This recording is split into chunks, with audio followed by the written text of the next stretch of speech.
Hi అండి. Welcome to Acharya Shri academy. మనము Indian పాలిటీకి సంబంధించిన క్లాసెస్ అనేవి స్టార్ట్ చేసామండి. దాంట్లో సిలబస్ లో ఉన్నట్టుగా టాపిక్ వైజ్ అనేది చూసుకుంటూ వెళ్తున్నాము. అంటే ఫస్ట్ హిస్టారికల్ బ్యాక్గ్రౌండ్ చూసాము, అలాగే మేకింగ్ ఆఫ్ కాన్స్టిట్యూషన్ చూసాము, తర్వాత సాలియంట్ ఫీచర్స్ చూసాము, అలానే సోర్సెస్ చూసాము.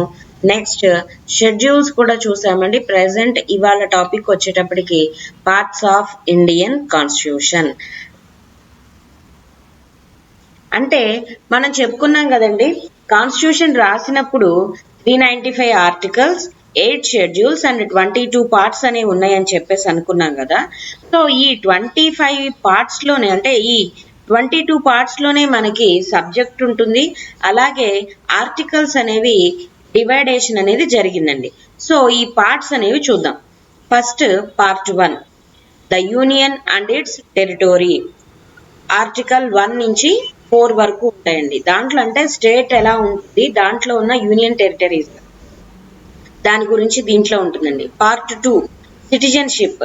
ఆర్టికల్ 5 నుంచి 11 వరకు. సిటిజన్షిప్ అంటేనండి పౌరసత్వం. పౌరసత్వానికి సంబంధించిన అన్ని ఆర్టికల్స్ కూడా దీంట్లో ఉంటాయి. అంటే మనది సింగిల్ సిటిజన్షిప్, డ్యూయల్ సిటిజన్షిప్, తర్వాత మనం వేరే దేశాల నుంచి ఏమేమి తీసుకున్నాము, మన కంట్రీలో ఎలాంటి రూల్స్ అనేవి ఫాలో అవుతారనేది అంతా కూడా మనం ఈ దాంట్లో చూడొచ్చండి సిటిజన్షిప్ కి సంబంధించి. పార్ట్ 3 వచ్చేటప్పటికి ఫండమెంటల్ రైట్స్ అంటే ప్రాథమిక హక్కులు. ఇవి 12 నుంచి 35 వరకు ఉన్నాయండి. అంటే ఫండమెంటల్ రైట్స్ అంటే కనుక కాన్స్టిట్యూషన్ ప్రజలకి ఇచ్చిన హక్కులు అనమాట. వీళ్ళకి ఏవైనా భంగం కలిగితే, వాళ్ళ హక్కులకు భంగం కలిగితే వాళ్ళు కోర్టుని ఆశ్రయించవచ్చు. ఓకేనా అండి, ఇది fundamental rights. Part 4, directive principles. ఇవి ఆర్టికల్ 36 నుంచి 51 వరకు ఉన్నాయండి.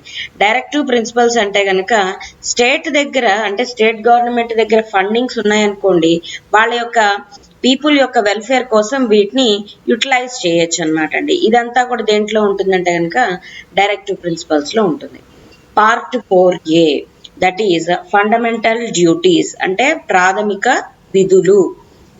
ఇది ఆర్టికల్ 51A పెట్టారండి. అంటే ఇక్కడ మనకి 51 తర్వాత 51A దీన్ని ఇంక్లూడ్ చేయడం జరిగింది అనమాట. ఫండమెంటల్ డ్యూటీస్ అంటే ఏంటంటేనండి, ఇంత ఫండమెంటల్ రైట్స్ ఏమో కాన్స్టిట్యూషన్ ప్రజలకు ఇచ్చిన హక్కులు, అలాగే ప్రజల యొక్క duty towards India or the constitution. దేశం తరపున ప్రజల యొక్క విధులు ఎలా ఉండాలి అనేది మనకి పార్ట్ 4A చెప్పడం జరిగింది. నెక్స్ట్ అండి పార్ట్ 5, ద యూనియన్. ఆర్టికల్ 52 నుంచి 151 వరకు. అంటే మొత్తం సెంటర్ కి సంబంధించి సెంట్రల్ గవర్నమెంట్ కి సంబంధించిన మొత్తం అన్ని ఆర్టికల్స్ దీంట్లో ఉండటం జరుగుతుంది. అంటే యూనియన్ అంటే మనం ఎక్కడ తీసుకోవచ్చండి, సెంట్రల్ గవర్నమెంట్, అలానే సెంట్రల్ గవర్నమెంట్, తర్వాత పార్లమెంట్, తర్వాత సుప్రీం కోర్టు. ఈ టాపిక్స్ అన్ని కూడా మనకి యూనియన్ లో కవర్ అవుతాయండి. Next part 6, the states. Article 152 నుంచి 237. దీంట్లో కూడా సేమ్ అంతేనండి. దీంట్లో వచ్చేటప్పటికి సేమ్ యూనియన్ లో ఎలా ఉన్నాయో స్టేట్స్ లో కూడా అంతే ఉంటుందండి. అంటే గవర్నర్, తర్వాత స్టేట్ అసెంబ్లీస్, తర్వాత చీఫ్ మినిస్టర్స్, తర్వాత హైకోర్ట్స్, ఇవన్నీ కూడా మనకి దీంట్లో ఉండటం జరుగుతుంది. నెక్స్ట్ వచ్చేటప్పటికండి part 7, it was repealed by constitution by 7th amendment act in 1956. ఈ దాంట్లో ఏం ఇంక్లూడ్ చేశారంటేనండి, యాక్చువల్ గా ఫస్ట్ కాన్స్టిట్యూషన్ రాసినప్పుడు మనకి స్టేట్స్ అనేవి part A, part B, part C, part D కింద డివైడేషన్ జరిగిందండి. ఈ డివైడేషన్ జరిగిన తర్వాత మళ్ళీ మనకి స్టేట్ రీఆర్గనైజేషన్ అనేది ఫామ్ అయిన తర్వాత కంప్లీట్ గా స్టేట్స్ అనేవి ఫామ్ అయ్యిందండి ఈ 1956 లో. సో ఈ పార్ట్ బి కి సంబంధించిన స్టేట్స్ ఏవైతే ఉన్నాయో వాటికి సంబంధించిన ఈ పార్ట్ అనేది తీసేయటం జరిగిందండి. నెక్స్ట్ పార్ట్ 8, ఇది వచ్చేటప్పటికండి యూనియన్ టెరిటరీస్. ఆర్టికల్ 239 నుంచి 242 వరకు ఉన్నాయి. యూనియన్ టెరిటరీస్ అంటే ఉన్నాయి కదండి మనకి, ఇప్పుడు ఢిల్లీ, చండీగఢ్, అలానే లక్షద్వీప్, అండమాన్ నికోబార్, వీటన్నిటికి సంబంధించి ఎలా ఉండాలి రూల్స్ అండ్ రెగ్యులేషన్స్, వాటికి సంబంధించిన ఆర్టికల్స్ దీంట్లో ఉండటం జరిగింది. So part 9, the panchayats. Article 243 to 243O. ఓకేనా అండి. అలాగే 9th part A the municipalities article 243B to 243ZG. అలానేనండి part 9B cooperative societies article 243H to 243ZT. ఒకసారి చూడండి, ఈ పార్ట్ 9కి వచ్చేటప్పటికండి ఈ పంచాయత్స్, అలాగే మున్సిపాలిటీస్, ఈ కోఆపరేటివ్ సొసైటీస్ అన్నీ కూడా మనకి 93లో యాడ్ చేయడం జరిగిందండి. ఎందుకు అంటే కనుక అప్పటిదాకా పంచాయత్స్ కి మున్సిపాలిటీస్ కి ఎటువంటి కాన్స్టిట్యూషనల్ ఇది లేదండి. సో 73 అమెండ్మెంట్ అలాగే 74th అమెండ్మెంట్ ద్వారా వీటిని కాన్స్టిట్యూషనల్ స్టేటస్ ఇచ్చి దీన్ని పార్ట్స్ లో యాడ్ చేయడం జరిగిందండి. Next part 10 the scheduled and the tribal areas. Scheduled areas లో ఎలా ఉండాలి, దానికి సంబంధించిన ప్రొవిజన్స్ అన్ని కూడా దీంట్లో ఉంటాయండి. దీని ఆర్టికల్స్ వచ్చేటప్పటికి 244 నుంచి 244A. సో 11th పార్ట్ అండి the relation between the union and the states. ఇది వచ్చేటప్పటికి ఒకటి ఇంపార్టెంట్ అండి. Relation between union and the states అంటే అసలు సెంటర్ అలాగే స్టేట్స్ కి మధ్యలో పవర్ డివిజన్స్ ఎలా జరిగింది, ఇవన్నీ కూడా మనకి దీంట్లో ఉంటాయండి. అంటే సెంటర్ చెప్పింది స్టేట్స్ ఫాలో అవ్వాలా, ఫాలో అక్కర్లేదా, ఒకవేళ ఫాలో అవ్వకపోతే ఎలా ఉంటాయి, వీళ్ళ రిలేషన్స్ ఎలా ఉంటాయి అనేదంతా కూడా మనకి ఈ టాపిక్ లో ఉంటుంది. ఆర్టికల్ 245 నుంచి 263. అలాగే పార్ట్ 12 ఇది వచ్చేటప్పటికని finance, property, contracts and suits. ఇవంతా కూడా కంప్లీట్ గా ఫైనాన్స్ అంటే మనకు తెలిసిందండి డబ్బుల విషయం, ప్రాపర్టీస్ అంటే గవర్నమెంట్ ప్రాపర్టీస్, కాంట్రాక్ట్స్ అంటే ఏమేమి ఉంటాయి, సూట్స్ అంటే ఇవి కేసెస్ కి సంబంధించింది. సో ఆర్టికల్ 264 నుంచి 300A. ఈ 300A ఒకటి ఇంపార్టెంట్ అండి. ఏది మనకి 300A అంటే కనుక ఫండమెంటల్ రైట్స్ లో మనకి కాన్స్టిట్యూషన్ రాసినప్పుడు 7 ఆర్టికల్స్ రాశారండి. ఏవి 7 ఫండమెంటల్ రైట్స్ రాశారు. దాంట్లో రైట్ టు ప్రాపర్టీ అనేది ఒక రైట్ అన్నమాట. దానివల్ల ఇష్యూస్ రైజ్ అయిన తర్వాత ఈ రైట్ టు ప్రాపర్టీ అనేది తీసేసి దాన్ని ఇక్కడ చూడండి మనకి లీగల్ రైట్ గా 300A లో పెట్టడం జరిగిందండి. ఓకేనా. సో పార్ట్ 13 ఇది వచ్చేటప్పటికంటే trade, commerce and intercourse within the territory of India. So throughout ఇండియాలో జరిగే ట్రాన్సాక్షన్స్ అన్నమాట.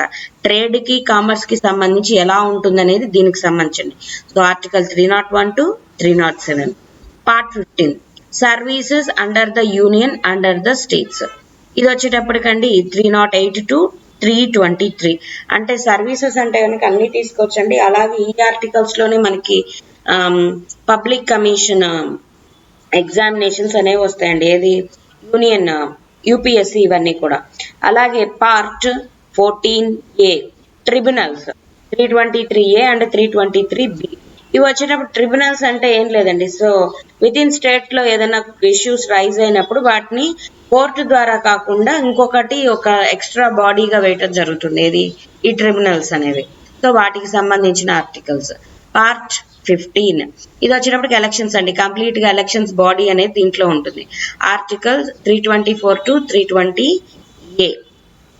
Part 16 special provisions relations to certain classes 330 నుంచి 342 వరకు అండి. అంటే కనుక SC ST వాళ్ళు ఓబీసీలకి బీసీలకి వీళ్ళకి సంబంధించిన ఆర్టికల్స్ అంతా దీంట్లో ఉంటుందండి. నెక్స్ట్ పార్ట్ 16 పార్ట్ 17 ఇది వచ్చేటప్పటికి అఫీషియల్ లాంగ్వేజెస్ అండి. సో 343 నుంచి 351 వరకు. అలాగే పార్ట్ 18 ఎమర్జెన్సీ ప్రొవిజన్స్ ఆర్టికల్ 352 నుంచి 360 అండి. ఎమర్జెన్సీ ప్రొవిజన్స్ అంటే కనుక మనకి 3 టైప్స్ ఆఫ్ ఎమర్జెన్సీస్ ఉన్నాయండి. National emergency, state emergency or residential rule, అలానే ఫైనాన్షియల్ ఎమర్జెన్సీ. ఈ వాటికి సంబంధించిన ఆర్టికల్స్ దీంట్లో ఉన్నాయి. సో పార్ట్ 19 వచ్చేటప్పటికి మిస్లీనియస్ అండి. దీంట్లో 361 నుంచి 367 వరకు ఉన్నాయి. అలాగే పార్ట్ 20 వచ్చేటప్పటికి amendment of the constitution. Constitution కి సంబంధించి చేంజెస్ చేయాలి అంటే కనుక ప్రొసీజర్ ఏంటి అనేది ఆర్టికల్ 368. తర్వాత part 21 temporary, transitional and special provisions. ఇది ఆర్టికల్ 369 నుంచి 392 వరకు ఉందండి. అలాగే part 22 short title, commencement, authoritative text in Hindi and repeals. వీటికి సంబంధించింది హిందీలో అథారిటేటివ్ టెక్స్ట్ కానీ ఈ తీసేసిన వాటికి సంబంధించి అంతా కూడా మనకి ఆర్టికల్ 393 నుంచి 395లో చెప్పటం జరిగింది. ఓకేనా అండి?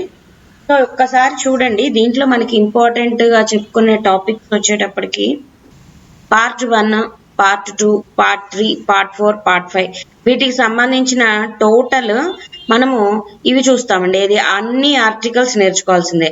అలాగే పార్ట్ 5 నేర్చుకోవాలి.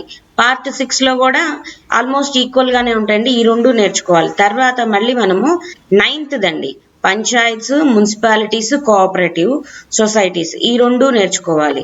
నెక్స్ట్ వచ్చేటప్పటికి ఇది ఒకటి ఇంపార్టెంట్ అండి. ఏది part 11 relation between union and the states. అదొకటి అయిన తర్వాత నెక్స్ట్ మనం మళ్ళీ చూడాల్సింది ట్రిబ్యునల్లో మనకి మొత్తం ఏంటంటే ఒక్కటే ఆర్టికల్ ఏ అండ్ బి ఉంది కదా, ఇది ఒకటి చూసుకోవాలి. నెక్స్ట్ ఎలక్షన్స్ కి సంబంధించి అన్ని చూడాలి. నెక్స్ట్ అండి మళ్ళీ మనకి ఇది ఒకటి స్పెషల్ ప్రొవిజన్స్ టు క్లాసెస్ ఒకటి చూడాలి. అఫీషియల్ లాంగ్వేజెస్ చూడాలి. ఎమర్జెన్సీ ప్రొవిజన్స్ చూడాలి. మళ్ళీ తర్వాత amendment of the constitution article 368 గురించి చూడాలండి. సో ఇవన్నీ చాలా ఇంపార్టెంట్ అండి. ఈ ఆర్టికల్స్ అన్ని మనకి రావాలన్నమాట. సో ఫైనల్ గా చూడండి the parts of the Indian constitution. So రాసినప్పుడు 22 ఉన్నప్పుడు ప్రెసెంట్ ఎక్స్ట్రా 3 ఏం యాడ్ అయినాయి అంటే కనుక 9A మున్సిపాలిటీస్, అలాగే 9B కోఆపరేటివ్ సొసైటీస్ యాడ్ అయినాయి. అలాగే 14A ట్రిబ్యునల్స్ అనేవి అమెండ్మెంట్ ద్వారా కాన్స్టిట్యూషన్ కి యాడ్ చేయడం జరిగిందండి. సో ఇవన్నీ యాడ్ చేయడం వల్ల మనకి 25 పార్ట్స్ రావటం జరిగింది. సో కాన్స్టిట్యూషన్ వచ్చేటప్పటికండి present 445 articles in 25 parts and 12 schedules లో ఉండటం జరిగిందండి. టోటల్ గా parts of Indian constitution topic ఇదండి. ఓకేనా అండి? సో ఈ టాపిక్ ఇక్కడతో ఆపుతున్నానండి. ఈ వీడియో మీకు కనుక నచ్చినట్టయితే లైక్ చేయండి, షేర్ చేయండి, అలాగే మా ఛానల్ని సబ్స్క్రైబ్ చేసుకోండి. మీకు ఏమైనా డౌట్స్ ఉంటే కమెంట్ బాక్స్లో కామెంట్ చేయండి. థ్యాంక్ యూ అండి.